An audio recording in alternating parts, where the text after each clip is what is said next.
Om Swastiastu. Perkenalkan, nama saya Nimade Dwita Sendari, nomor absen 23 dari kelas 11 IP1. Di sini saya akan menjawab pertanyaan yang telah diberikan. Baik, pertanyaan pertama adalah, jelaskan pendapatmu, apakah kemerdekaan yang diperoleh bangsa Indonesia merupakan hadiah dari Jepang? Baik, menurut pendapat saya, kemerdekaan Indonesia bukanlah hadiah yang diberikan oleh Jepang, tetapi kemerdekaan itu terjadi karena perjuangan panjang dan kerja keras yang dilakukan oleh bangsa Indonesia.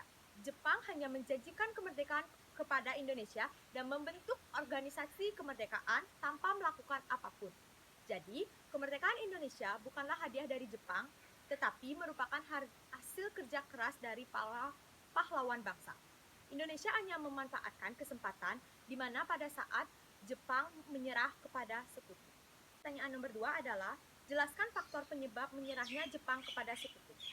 Baik, faktor menyerahnya Jepang kepada sekutu adalah kehancuran yang disebabkan oleh bom Hiroshima dan Nagasaki, serta ancaman dari Uni Soviet yang membuat Jepang menyadari bahwa kekalahannya sudah tidak dapat dielakkan lagi.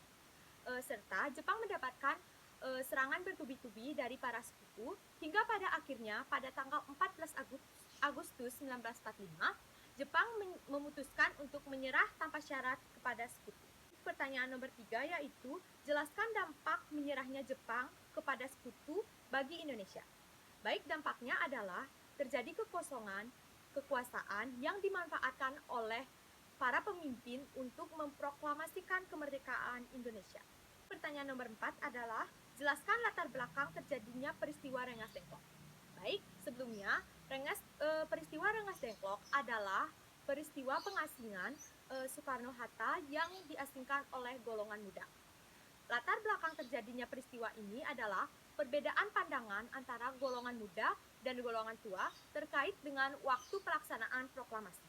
Golongan muda berpendapat bahwa proklamasi harus segera dilaksanakan, sedangkan golongan tua menginginkan proklamasi yang terstruktur, yaitu dengan sidang PPKI dan atas izin Jepang. Ini dilakukan supaya tidak terjadi pertumpahan darah. Pertanyaan nomor 5 yaitu, terjadi perbedaan pendapat antara golongan tua dan golongan muda tentang waktu pelaksanaan proklamasi. Jelaskan perbedaan pendapat antara golongan tua dan golongan muda tersebut.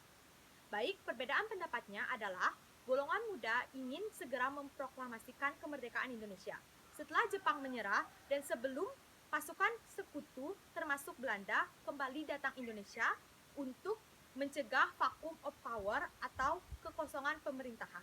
Sedangkan golongan tua ingin proklamasi didiskusikan terlebih dahulu dengan PPKI untuk mencegah pertumpahan darah dengan pasukan Jepang yang masih ada di Indonesia. Sekian yang dapat saya sampaikan tentang jawaban dari pertanyaan tersebut. Mohon maaf jika ada salah-salah kata. Saya akhiri dengan para mesanti. Om Santi Santi Santi Om.